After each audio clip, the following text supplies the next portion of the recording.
वर्णन कर लेना, श्रवण कर लेना सरल है, कुछ है वैसे बहुत कठिन। तत्व का वर्णन करना, तत्व का श्रवण करना, कोई आश्चर्य ही इसका वक्ता होता है, कोई आश्चर्य ही इसका श्रोता होता है। आश्चर्यवत पश्यत कच्चिदेनम आश्चर्यवत चैन मन्य शृणोति। तो इस प्रकार से तत्व का वर्णन, तत्व का श्रवण, तत्व श्रवण में नहीं अच्छा मन लगता। सिनेमा देखने में जितना स्वाद आता है स्वाभाविक, उतना आत्म तत्व, प्रकृति तत्व, अनात्म तत्व के विवेचन में कहां मन का आकर्षण होता है। फिर भी उत्तमाधिकारी जो हैं, अंतर्मुख पुरुष जो हैं, विवेकशील जो हैं, वैराग्यवान जो पुरुष हैं, उनके द्वारा ऐसे परम तत्व का वर्णन भी हो सकता है, श्रवण भी हो सकता है। वो वर्णन भी कर सकते हैं, श्रवण भी कर सकते हैं। तो अभी उसका अनुभव करना, यथावत जैसा वर्णन किया, जैसा श्रवण किया, वैसा ही अनुभव भी करना, इसके लिए चित्त की एकाग्रता अपेक्षित है। चित्त की एकाग्रता, क्योंकि वस्तु निर्विकल्प है। विकल्प की स्फूर्ति उसकी अभिव्यक्ति में बाधा है। विकल्प की स्फूर्ति, शब्द स्पर्श रूप रस गंध, यही सब विकल्प है। अनंत सत्ता के भी यही विशेषण है, अनंत अनंत ज्ञान के भी यही विशेषण है। ज्ञान भी अनेक विशेषणों से विशिष्ट है, सत्ता भी अनेक विशेषणों से विशिष्ट है। निर्विशेष सत्ता को हम कहां देख पाते, निर्विशेष ज्ञान को हम कहां समझ पाते हैं। सविकल्पी ज्ञान समझ में आता है, सविकल्पी सत्ता समझ में आती है। अनंत सत्ता, सजाति विजाति स्वगत भेद शून्य सत्ता, सजाति विजाति स्वगत भेद शून्य ज्ञान, शुद्ध ज्ञान, वो शुद्ध ज्ञान, शुद्ध सत्ता समझने में कठिनाई पड़ती। तो इस तरह से यथा वर्णित आत्म तत्व, सजाति विजाति स्वगत भेद शून्य आत्म तत्व,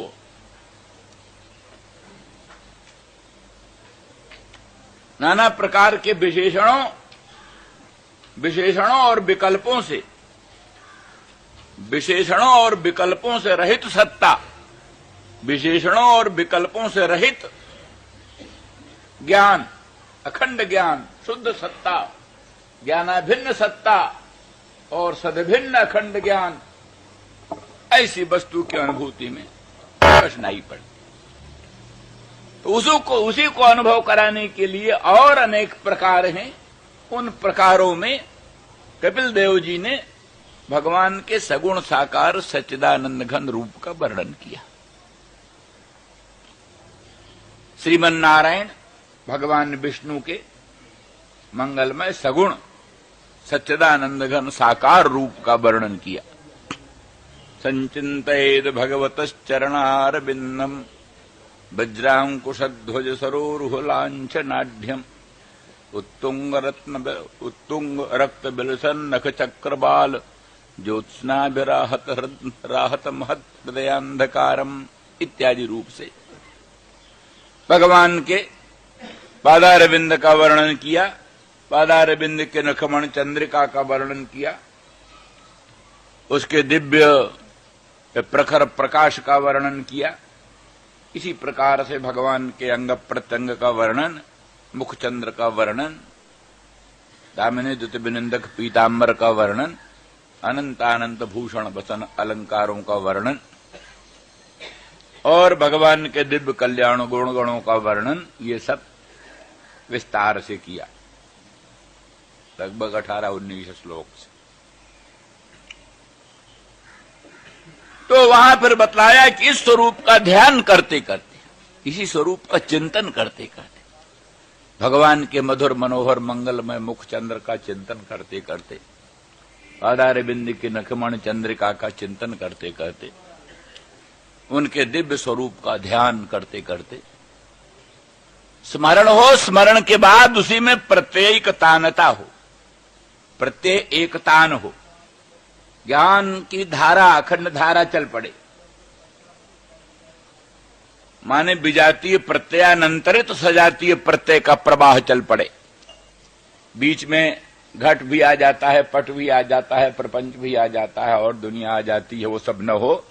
विजातीय प्रत्यय से अनंतरित माने अव्यवहित विजातीय प्रत्यय बीच में न हो, शुद्ध सजातीय प्रत्यय केवल भगवान का ही मुखचंद्र, भगवान की ही पादार बिंद की नखमण चंद्रिका, भगवान का ही दिव्य मंगलमय रूप वही प्रत्यक्षण प्रस्फुरित हो अंतःकरण में, दूसरी कोई वस्तु व्यवधायक ना आए। यही ध्यान। वो ध्यान होते होते, ध्यान चलाते चलाते कहते हैं वो स्मृति, स्मृति के बाद, स्मरण के बाद, स्मरण से अनुराग पैदा होगा, उत्कंठा पैदा होगी, अनुराग पैदा होगा, उत्कंठा पैदा होगी, और फिर ये जो प्रेम प्रसर विह्वलता, तो यहां प्रेम के प्रसार से अंतःकरण की विह्वलता हो गई, विह्वलता। उस विह्वलता में सब काम धाम बंद। विह्वल माने शिथिल हो, इंद्रियां शिथिल, मन शिथिल, बुद्धि शिथिल, अहंकार शिथिल। आमतौर पर होता है शरीर शिथिल हो जाता है पर मन नहीं शिथिल होता। शरीर आलस्य करता है कुछ करने को कभी, पर मन भूतनाथ अपना अखंड दौड़ लगाते रहता है।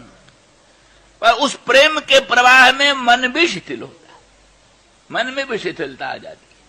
प्रेम का प्रसर होता है, प्रेम का विस्तार होता है, तो अनुराग विशेष के उद्रेक से, उत्कंठा विशेष के उद्रेक से, प्रेम का प्रसार होने से विह्वलता होती है।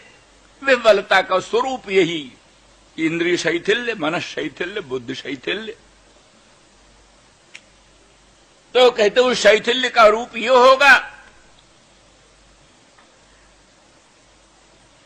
कि मन में जो तत्त वस्तुओं के ग्रहण की सामर्थ्य, वो सामर्थ्य रुक जाएगी। मन में ग्रहण की सामर्थ्य है, इस वस्तु को ग्रहण करे, इस वस्तु को ग्रहण करे, इस वस्तु को ग्रहण करे।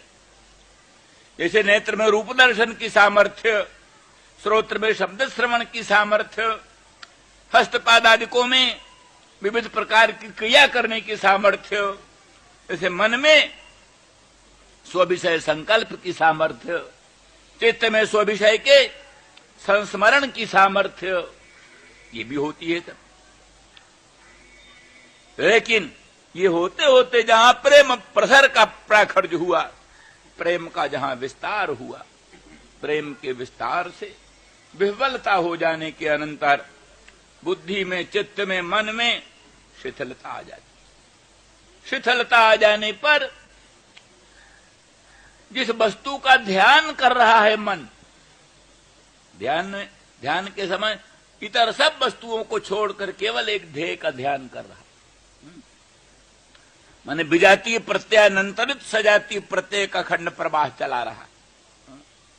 विजातीय प्रत्यय का तो त्याग हो ही चुका है।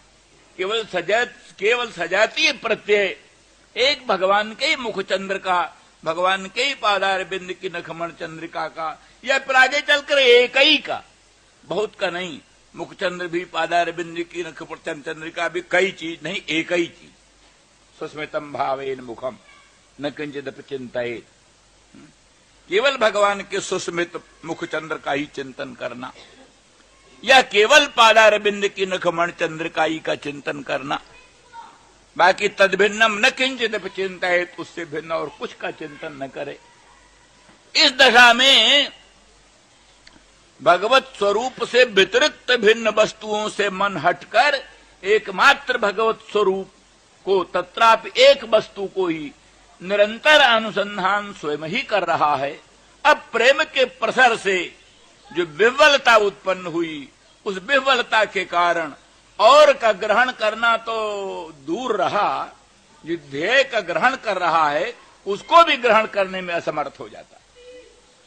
जिस ध्येय का चिंतन कर रहा है, जिस ध्येय का ग्रहण कर रहा है, उसके भी ग्रहण करने में असमर्थ हो जाता है। जब उसके ग्रहण करने में असमर्थ हो जाता है तो क्या होता है? ध्येय विषय छूट गया, ध्येय विषय रहित हो गया, ध्येय रहित हो गया। तो सर्व प्रपंच रहित तो पहले ही चित्त हो गया था, ध्यान काल में ही, ध्यान काल में ही चित्त सर्व प्रपंच स्मृति रहित हो गया था। केवल एक भगवत स्मृति थी, केवल एक भगवदाकाराकृत वृत्ति चलती थी। लेकिन प्रेम प्रसर से उत्पन्न जो विह्वलता, उस विह्वलता के कारण चित्त उस ध्येय को भी ग्रहण करने में असमर्थ हो जाता है। यही शिथिलता का रूप। मिलो प्रेम पूर्ण दो भाई, मन बुद्धि चित अहमित बिसराई। राम और भरत दोनों मिले, इतने प्रेम से परिपूर्ण होकर मिले कि मन बुद्धि चित अहमित बिसराई। चार अंतःकरण है, मन बुद्धि चित्त अहंकार, चारों को भूल गए। निर्विकल्प समाधि सुतराम हो गई अपने आप। समाधि के लिए कोई नया आयास नहीं करना पड़ा।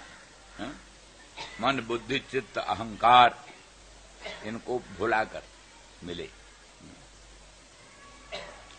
एक तन्मयता हो, एक विचित्र तन्मयता होती है। उसी तन्मयता में ये बात संभव। इस प्रकार से जब चित्त ध्येय को ग्रहण करने में समर्थ हो गया, तब फिर वेदांत वेद्य अखंड ब्रह्म उस समय सामने आ जाता।